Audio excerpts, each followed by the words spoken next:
ellos pues no se reconocen porque no tienen recuerdos, porque no saben que son ellos. Te vas perdiendo a ti mismo. Qué cosa más triste, ¿no? Que no sepas quién eres tú.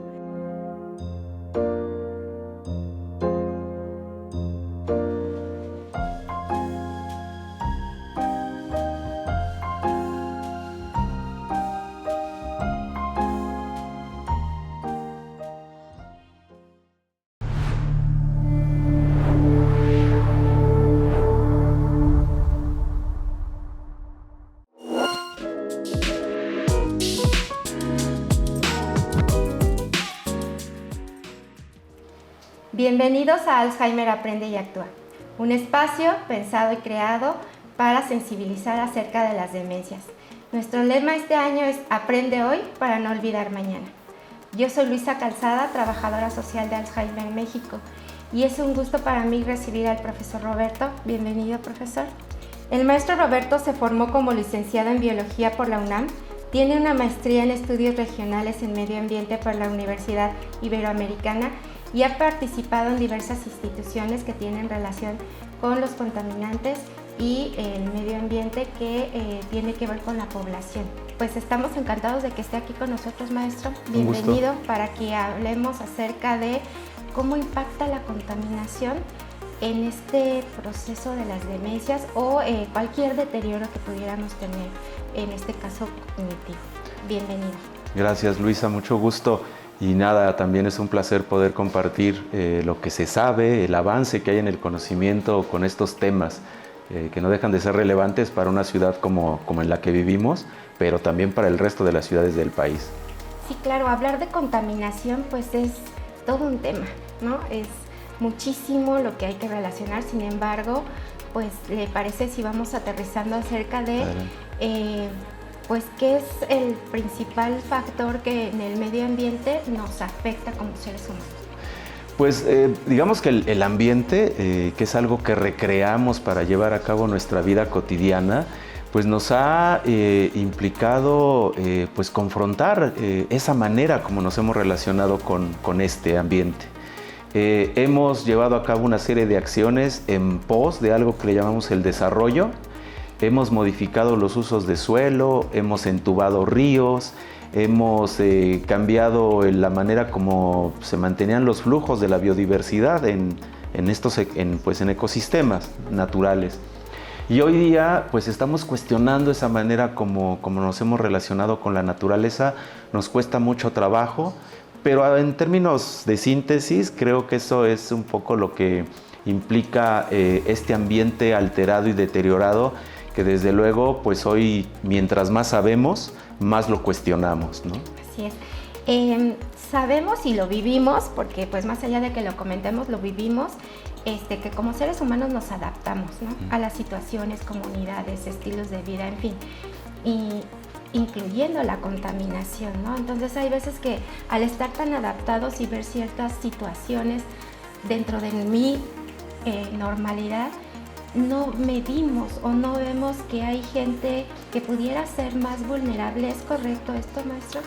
Pues como comentábamos al inicio, la manera como hemos cambiado el medio ambiente o la manera como nos relacionamos con el medio ambiente que hemos intervenido, de alguna manera también condiciona nuestra percepción.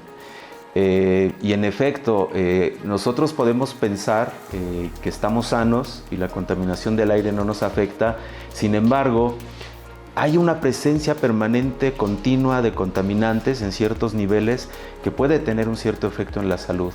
Hoy día se combina con un tema muy relevante como es el cambio climático, y quizás se hace más evidente cuando algún familiar, alguna persona cercana, sabemos que padece las consecuencias de este medio ambiente alterado. Personas que viven con asma, personas que tienen alguna enfermedad cardíaca, y estas personas son más susceptibles, ¿no? Quienes viven con asma saben muy bien cómo las épocas del año condicionan su bienestar, y en un ambiente contaminado, pues ese malestar se puede exacerbar, ¿no? Sí, claro. Además de estas personas que pudieran ser vulnerables por tener alguna enfermedad o riesgo especial, pues es bien sabido que tanto los niños o los adultos mayores pues forman parte de esta población vulnerable. Pero aparte de que usted nos comentara esto, ¿cómo podríamos notar? No sé si sea la palabra, maestro, si no, usted coméntenos, si esto impacta en el cerebro o no, porque hay veces que no somos tan conscientes de que esto pudiera pasar, aunque no lo vea ahorita, a lo mejor a futuro sí. Sí.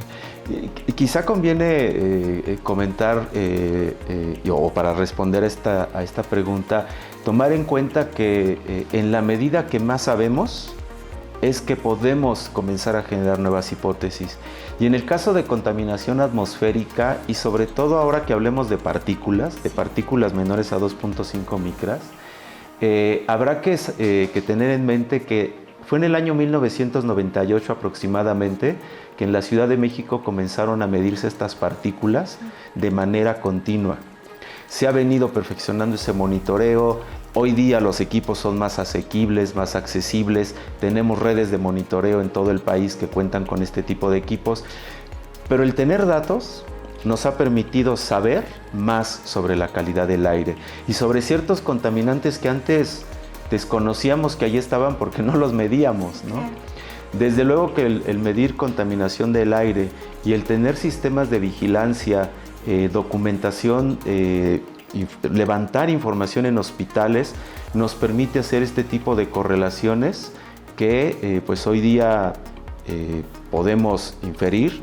Hay una correlación entre calidad del aire y enfermedades respiratorias, o entre calidad del aire y enfermedades cardiovasculares. Sí. Y en el caso de la salud mental, hoy día está comenzando o se están corroborando estas hipótesis de la relación que hay entre contaminación del aire y enfermedades o padecimientos como Alzheimer, ¿no? De este tipo de padecimientos que tiene alguna parte de la población. Y situaciones que, como bien dice ahorita, ya se están midiendo y antes pues ya te dabas cuenta cuando ya estaba sucediendo, ¿no? Cuando ya era el resultado de muchas cosas que venían viviendo las personas. O no nos dábamos cuenta porque no se medía, ¿no? Entonces podíamos ver alguna persona enferma, alguna persona que adquiría alguna cierto tipo de enfermedad, pero pues no encontrábamos los elementos para asociarlo con un ambiente intervenido, con un ambiente deteriorado. Sí, ¿no? Tengo una maestra conocida que traía grupos a prácticas y me habló un poco consternada para comentarme que le habían detectado EPOC, pero ella nunca fumó. Y entonces a la hora de que le estaban haciendo su historia clínica le preguntaron y dentro de los factores de riesgo que encontró es que ella vivía pues prácticamente en la orilla del viaducto. Y pues entonces ahí le dijeron pues no fumabas, pero sí, todo entraba, ¿no? Sí, el tema del lugar en el que vivimos, la exposición que tenemos al estar dentro y fuera de nuestra vivienda, la época del año y la edad son variables determinantes en el tipo de exposición que tenemos o la exposición que vayamos a tener ante un cierto ambiente deteriorado y cómo esto se refleja en nuestra salud. Sí. Maestro, esto que conocemos, escuchamos por ahí, porque a veces, pues, repitiendo un poco las palabras o lo que leemos, pues, creemos que sabemos de todo, pero para ir aclarando un poco, esto de polución, ¿es lo que usted nos habla de las partículas, de los contaminantes que hay en el ambiente? Sí. ¿O qué es? Al hablar de contaminación del aire o polución del aire, hablamos de una mezcla de diferentes contaminantes. Uh-huh. Hoy día lo que rutinariamente se mide en un sistema de monitoreo como el que tenemos en la Ciudad de México y en otras ciudades del país es ozono, dióxido de nitrógeno, dióxido de azufre, partículas menores a 2.5 micras y partículas menores a 10 micras. En la Ciudad de México durante muchos años se medían metales como el plomo, porque el plomo era un detonador que estaba contenido en nuestras gasolinas y sus niveles se redujeron significativamente en el aire ambiente en el momento en que a las gasolinas ya se les quitó el plomo. Estamos hablando de una acción de gobierno de finales de la década del siglo pasado, ¿no? Pero básicamente lo que hoy medimos es esto estos contaminantes que te listaba. Y como te decía, lo que sabemos es por lo que medimos. No estamos midiendo compuestos orgánicos volátiles, por ejemplo, de manera rutinaria. Cuando sabemos que hay compuestos orgánicos volátiles, les llamamos COPs en la jerga de lo ambiental. Y hay COPs como el benceno que tienen un efecto cancerígeno. Y a la fecha no los estamos midiendo rutinariamente. Entonces, si hoy hablamos, por ejemplo, de PM2.5 y una enfermedad como Alzheimer, pues es por lo que estamos midiendo y por lo que podemos inferir. Pero pueden haber otros elementos que todavía desconocemos para este tipo de asociación. Sí, claro, y ahorita que lo menciona me recuerda que, pues, no todas las personas que nos están viendo son de la Ciudad de México. Algunos son de otras provincias e incluso de otros países, ¿no? Tenemos el gusto de transmitir a bastante gente. ¿Podría platicarnos un poco de la diversidad y cómo hay diferencias? Porque a lo mejor la situación que vivimos en Ciudad de México no se parece a la de otras ciudades metropolitanas, claro, que también están siendo afectadas por esta contaminación. Sí, bueno, estas diferencias tienen que ver de manera inmediata o de manera directa con el tipo de fuentes de emisión. En una ciudad, por ejemplo, en las periferias de algunas ciudades, en el caso de la Ciudad de México también ocurre, en el caso de cualquier ciudad del país, en las zonas periféricas todavía se utiliza leña como combustible para cocinar.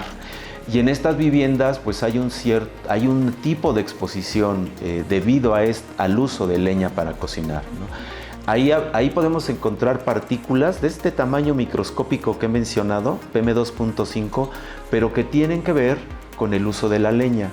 Y desde luego que ahí estamos hablando de un cierto tipo de compuesto, como es el carbono, ¿no? El hollín. Y bueno, vale la pena señalar en este momento que las PM2.5 a las que nos referimos, el 2.5 se refiere a su tamaño. Okay. Y son partículas tan pequeñas a 2.5 o más pequeñas de 2.5 micrómetros. Y para entender de qué estamos hablando, si tú tomas un cabello y lo miras de diámetro, una partícula menor a 2.5 micras cabe 20 veces aproximadamente en el diámetro de ese cabello. Son muy finas, muy finas.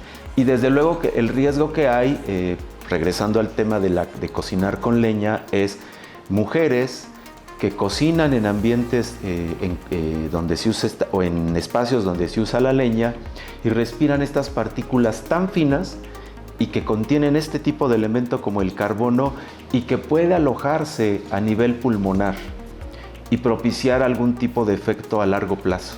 Y es toda una cadena. Y es toda una cadena. El problema pulmonar, respiratorio, circulatorio y después vaso cerebral, ¿no? Claro, y podemos asociar la alimentación de las personas, si es una alimentación adecuada, si esta persona ya tiene una enfermedad previa como diabetes o tiene obesidad o está embarazada, ¿no? Y todos estos factores son factores que pueden propiciar un riesgo por el hecho de utilizar leña, ¿no? Sigue siendo parte de este tema de la contaminación. Así es. Tu comida queda expuesta a esta situación y siento yo que estoy comiendo sanamente, por ejemplo.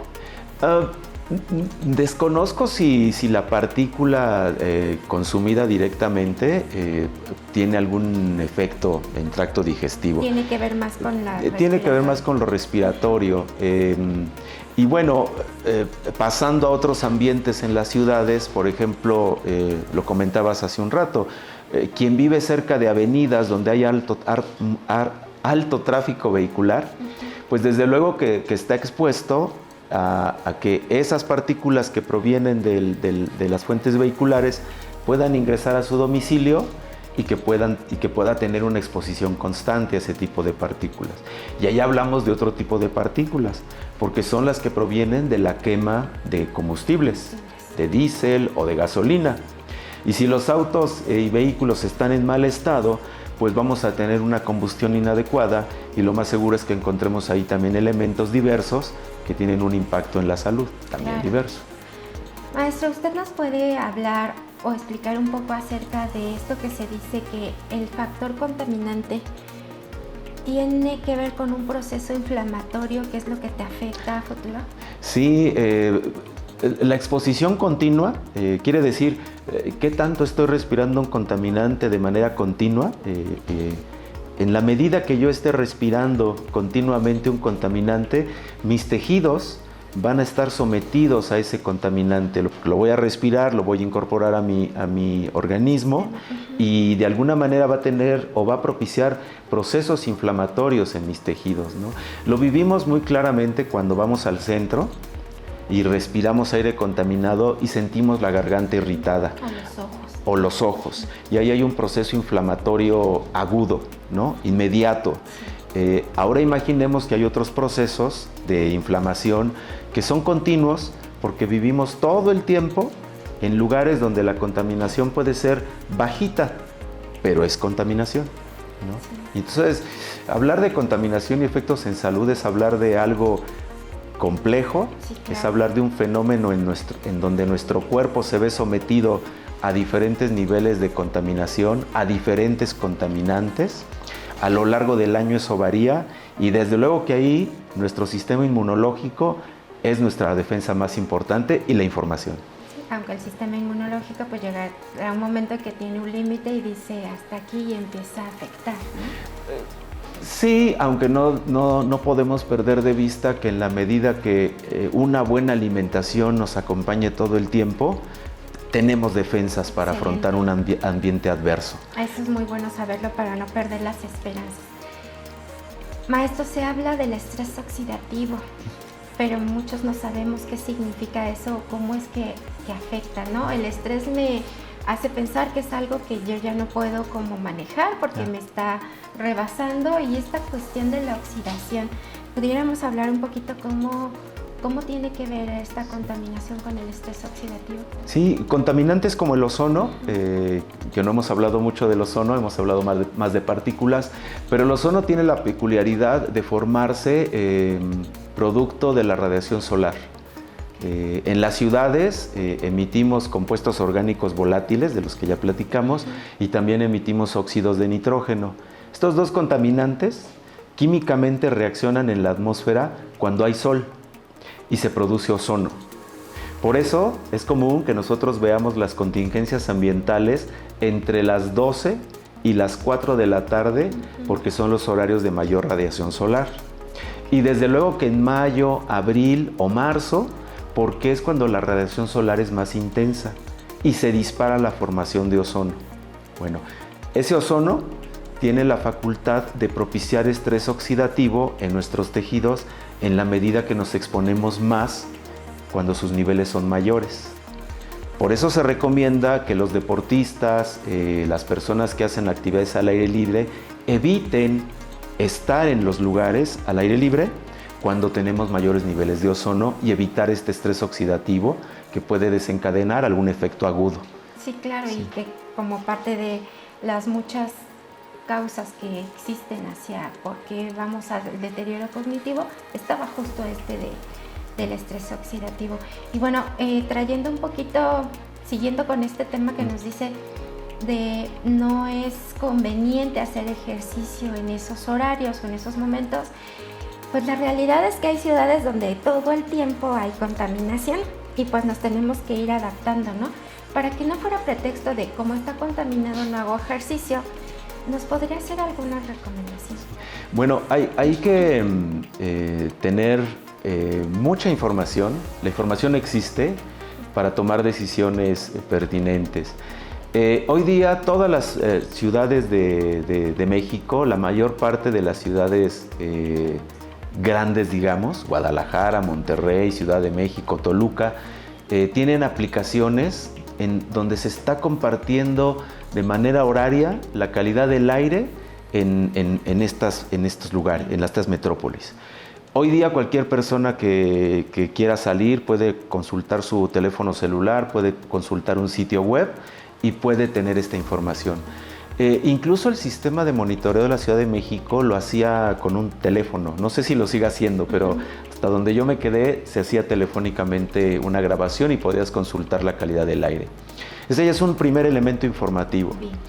El segundo elemento que vale la pena tomar en cuenta es la calidad del aire o la contaminación del aire no se comporta igual. Podemos vivir a 5 cuadras del periférico y la calidad del aire en el periférico puede ser muy distinta a las 5 cuadras al interior. Claro. Y eso también puede determinar que uno prefiera ir al parque, que está lejos de las avenidas transitadas. Incluso la sensación es distinta. Aquí en Tlalpan, ahora que fui al Parque Juana de Asbaje, pues hay una sensación distinta por estar ahí en un lugar aislado, céntrico, que está lejos de San Fernando, y desde luego que la calidad del aire mejora mucho ahí y mejora la sensación de estar ahí, ¿no? Claro, es muy interesante y bueno, con un experto como usted, verificar esto de que sí hay un daño neurovascular, ¿no?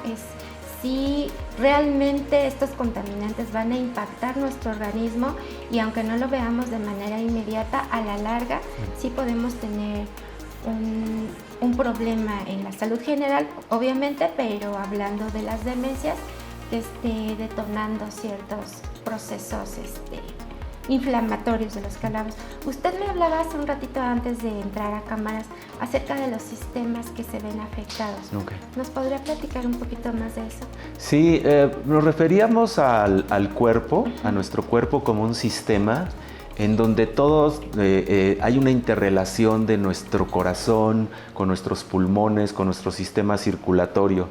En la medida de que alguno de estos sistemas se ve afectado por temas como herencia, ¿no? Por ejemplo, el hecho de que uno pueda padecer una demencia puede tener una cierta condición genética, ¿no?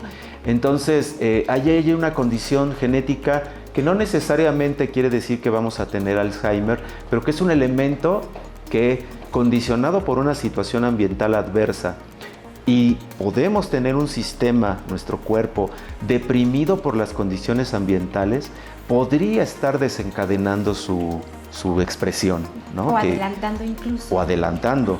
Entonces, por eso es importante que pensemos hacia adelante en términos de investigación y demencias en México, poder generar conocimiento sobre biomarcadores. Sí. Biomarcadores que podemos estudiar 10 años antes o que podemos analizar 10 años antes de la posibilidad de adquirir una cierta enfermedad o un cierto padecimiento. Sí. Sabemos que una demencia como Alzheimer se detona con mayor probabilidad a partir de los 65 años. Tenemos que estudiar con un rezago de 10 años y con biomarcadores cómo se están comportando la salud de algunas personas. Sangre, líquido cefalorraquídeo, ya nos pueden dar una indicación a través del análisis proteico de la posibilidad de la exposición, precisamente de esa exposición permanente a ambientes contaminados por partículas, y que nos pueden dar indicativos si va a haber o no la posibilidad de una enfermedad de demencia. Claro, y entonces así poder trabajar desde la prevención para hacer muchas cosas que eviten que llegue yo a tal o cual situación. Desde luego, porque estamos hablando de personas que necesitan tener información, alimentarse mejor, vivir en ambientes menos estresantes y en algún momento dado incluso cambiar de domicilio, ¿no? Sí, si lo que estamos encontrando es el factor domicilio como detonador de una posible enfermedad. Y esto aplica para todas las demencias, ¿no? Porque bueno, aquí nos trae el tema de Alzheimer por el Día Mundial del Alzheimer, sin embargo sabemos que hay demencias vasculares o de muchos otros tipos, pero pues también incide este factor contaminante, claro, en hipertensión, diabetes y todo aquello que te va a conllevar a un posterior deterioro, ¿no es así? Es posible, hablamos de esta relación sistémica en donde un organismo deteriorado por diabetes puede estar condicionando la aparición de otro padecimiento, ¿no? De ahí repito, el que podamos tener la información, el que podamos trabajar con los diferentes sectores. Yo siempre me he preguntado, las clínicas del asma, ¿cómo enseñan el tema de calidad del aire a las personas que padecen asma, ¿no? Sobre todo infancias, sí, que es el grupo de la población que tiene una exacerbación cuando hay periodos de contaminación. Los niños que padecen asma son quienes acuden a hospital, ¿no? Y entonces, ¿cómo estamos informando a estas infancias sobre el hecho de vivir en un ambiente contaminado y evitar, ¿no? Claro, pues nuestra realidad es que tenemos estos ambientes contaminados. Habla usted perfecto acerca de necesitamos educarnos para saber cómo educar a nuestros infantes, a nuestros cercanos, que si ya tengo la situación, cómo minimizar lo máximo que se pueda el impacto. Y algo que nos recomiendan siempre, ¿no? Es, sin afán de que parezca comercial de otra cosa, que te dicen come frutas y verduras, ¿no? Porque es como el sinónimo de la salud. Alimentarte bien, tener tranquilidad, en fin, todo lo que ya sabemos para cuidarnos. Pero también algo que te inculcan mucho es haz ejercicio. Pero también al mismo tiempo nos enseñan que no hagas ejercicio en momentos en que hay altos contaminantes. Entonces, ¿cuál sería como un consejo o estrategias que pudiéramos tener? De manera inmediata, el poder hacer ejercicio en casa. Hoy día uno puede consultar las rutinas que están disponibles en cualquiera de nuestras aplicaciones y son rutinas muy sencillas que implican incluso no exponer articulaciones, ¿no? A veces pensamos que correr es muy sano, pero no sabemos si nuestras articulaciones son aptas para hacer ese tipo de ejercicio. Pero los ejercicios de bajo impacto dentro de la casa pueden funcionar muy bien, ¿no? Ahora, eso es pensando en responder a un ambiente que percibimos contaminado, al hecho de estar en ambientes contaminados cuando hay contingencia, por ejemplo, ¿no? Pero no debemos olvidar que hay que aspirar a que el entorno, a que la ciudad sea amigable con las personas. Claro. Y entonces, que el día de hoy estemos hablando de que una avenida como Tlalpan puede tener una ciclovía, de que División del Norte va a tener una ciclovía, pues tiene que ver con muchos elementos de disfrute del espacio público, ¿no? Y de salud, desde luego. Sí, por supuesto, y justo era lo que le iba a preguntar, ¿cómo podemos colaborar, aunque sea con acciones pequeñas, para que esto verdaderamente incida en un cambio y pues que sea un factor benéfico para todos a futuro, ¿no? Desde lo inmediato hasta a futuro. Sí, bueno, pensando en el tema de la bicicleta, hay algunas experiencias en donde se indica que este ejercicio físico, muscular, el esfuerzo de ir en bicicleta, detona que el organismo libere ciertas proteínas, iricinas. Hay una proteína que se llama iricina, y esta proteína de alguna manera se ha encontrado o se reporta que tiene una función de protección de nuestra salud mental, ¿no?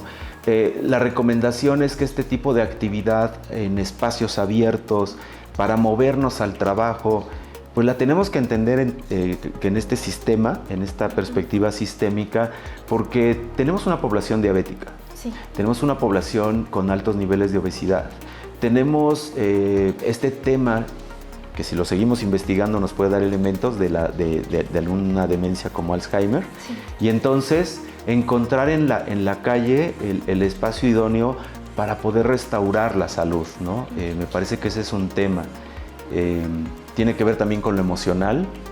No sé si hay experiencias en lo personal. A mí los domingos en bicicleta es una experiencia emocionante porque me lleva a tomar avenidas que en otro momento de la vida nunca tomaría, ¿no?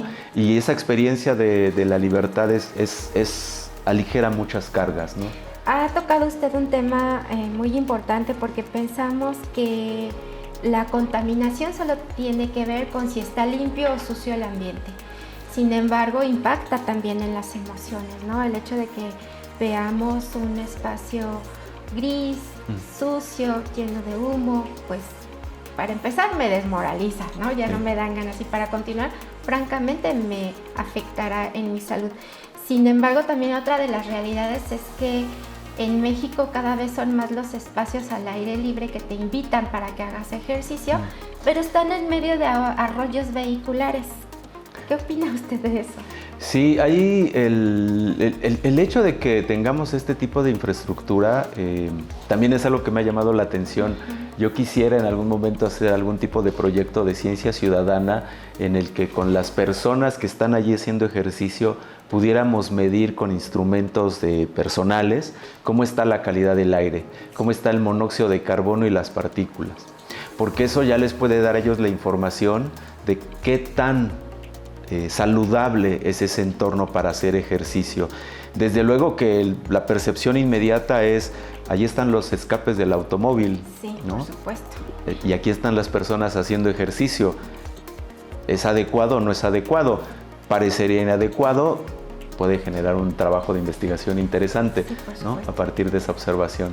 Sí, hace rato también usted me comentaba qué tal que el lugar donde vivo está peor de contaminado y que ahí me va mejor acá, ¿no? Es posible. Y que no hubiese ese pretexto de que como hay contaminación, pues no voy a hacer Claro. ejercicio, sino siempre la invitación a movernos y tener esta salud en general. Sí, y bueno, el tema también nos lleva a repensar cómo hemos diseñado las ciudades. Desde la década de los 50, comentábamos, de la década de los 50 del siglo pasado, Sí. comentábamos, en pos de un desarrollo hemos modificado las ciudades de una manera impresionante, ¿no? Preponderantemente colocando asfalto. Sí, Y hoy día nos estamos cuestionando esa forma de desarrollo. ¿Por qué? Porque una ciudad asfaltada se calienta más, ahora con cambio climático, la temperatura se incrementa y desde luego más contaminación del aire y personas sensibles, pues tenemos ahí exacerbación de ciertos síntomas. Y quería nada más comentar hacia dónde pienso que deberíamos ir. Las ciudades están envejeciendo. Las personas, la presencia de adultos mayores en las ciudades va a ser más relevante en las próximas décadas. Tenemos que repensar a las ciudades. ¿Por qué? Pues porque va a haber una población de personas mayores que van a necesitar ciudades accesibles, banquetas adecuadas, alturas de banquetas adecuadas, rampas, calles arboladas para poder evitar temperaturas altas, desde luego el tema de la seguridad en cruces viales.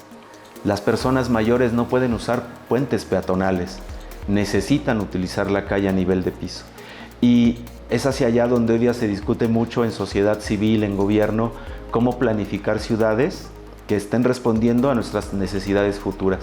sí, que sean más amigables con la población adulta mayor, que hacia allá vamos todos, ¿no? Así es. Algo que me impacta mucho, quisiera que usted nos explicara un poco acerca de esto que nos dijo de las ciudades que cada vez son más asfaltadas.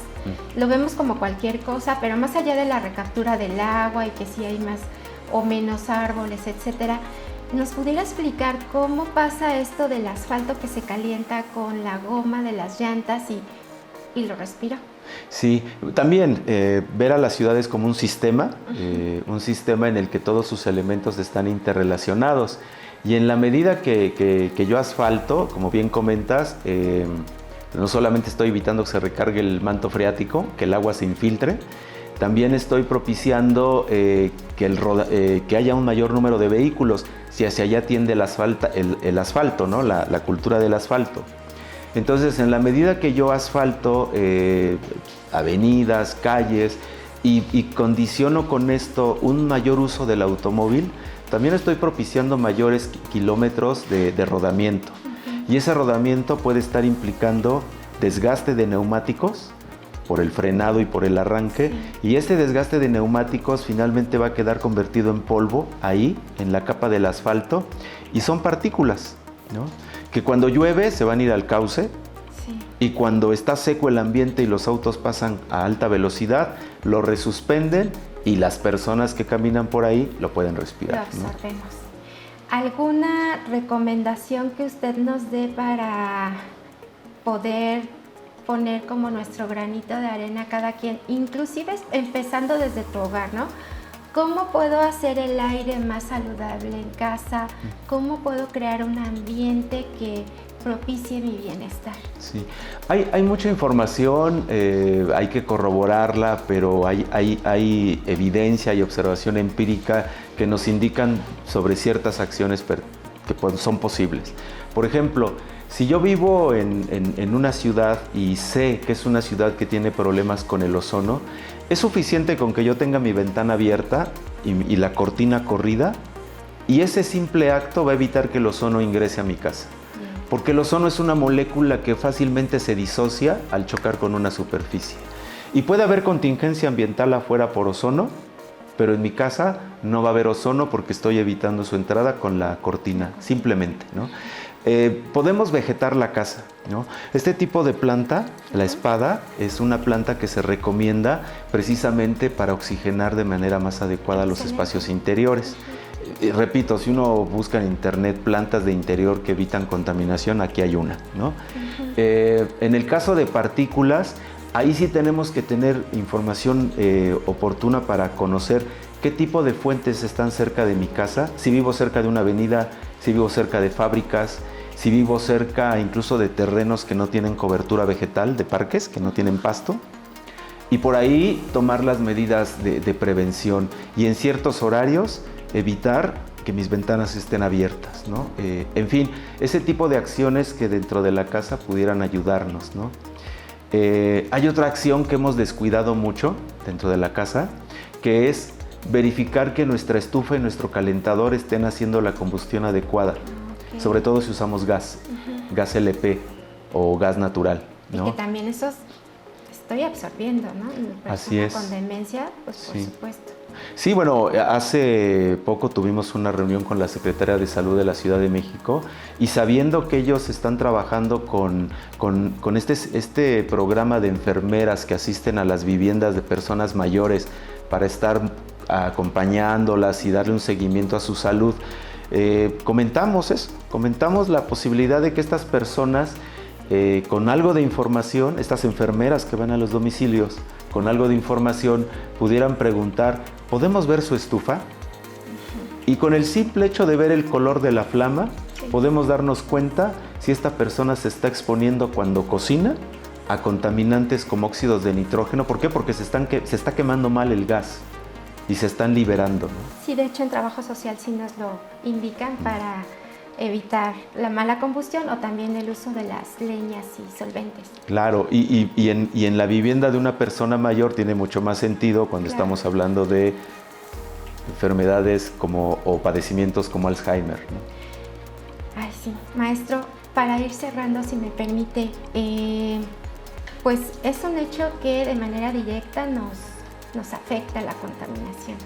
Nosotros hemos visto con base a la experiencia que los días que hay mayor carga de contaminación en el ambiente, las personas con demencia están más irritables, se sienten mal, presentan alergias o inclusive empiezan a tener irritación en las vías aéreas, ¿no? Si pudiéramos cerrar con algún comentario o una sugerencia que usted nos dijera acerca de los efectos que hay cuando hay inversión térmica para el cuidado de nuestras personas mayores y que ya padecen demencia porque son frágiles y no se saben cuidar ellos solos. Sí. Bueno, la inversión térmica, que es un fenómeno natural que ocurre en todos lados, tiene una mayor intensidad en lugares como la Ciudad de México, sobre todo por encontrarnos dentro de un valle. Y desde luego que tiene una mayor presencia en invierno, cuando suelen ser más intensas estas inversiones térmicas. Las inversiones ocurren todo el año, ¿no? Pero en invierno, digamos, su efecto es mayor porque tenemos una capa atmosférica que queda atrapada en la parte baja del Valle de México y es una capa de aire frío, ¿no? Y ese enfriamiento ocurre durante la noche. Y en las mañanas se sobrepone una capa de aire caliente que la atrapa, ¿no? Entonces, lo que tenemos que procurar es en invierno, meses de noviembre, diciembre, enero, saber cómo se está comportando esta capa de inversión para llevar a cabo cierto tipo de actividades, sobre todo para población sensible, ¿no? En la medida que transcurre el día de invierno, la capa de inversión térmica se rompe producto de la intensidad de temperatura, ¿no? Al aumentar la temperatura se generan movimientos de aire y se rompe la inversión térmica. Y entonces lo recomendable ahí es que en invierno las actividades al aire libre puedan realizarse después de las 12 del día, ¿no? Cuando comienza a haber esta movilización de aire, ¿no? En invierno tenemos niveles de ozono, pero no llegan a tener la severidad como ocurre en marzo, abril, ¿no? Entonces, estas condiciones pueden definirnos. Vamos al parque con las personas que tienen Alzheimer, para que de alguna manera ese espacio verde les pueda generar los beneficios que sabemos que generan los espacios verdes, ¿no? Ay, pues muchas gracias. Este tema, como vemos, da para mucho. Ojalá y en futuras entrevistas o presentaciones usted nos pueda seguir orientando acerca del tema.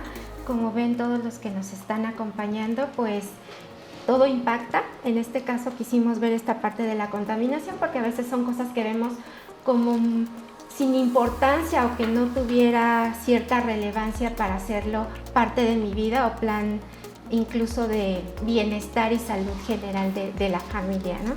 Le agradecemos mucho el que haya estado aquí con nosotros, agradecemos a todos su presencia, sigan con nosotros, hay más actividades y pues nos seguimos viendo en las siguientes charlas subsecuentes. Yo soy María Luisa Calzada y ha sido un gusto para nosotros tener aquí al licenciado en Biología, Roberto, muchísimas gracias. Muchas gracias a ustedes, Luisa. Gracias por estar. Vale.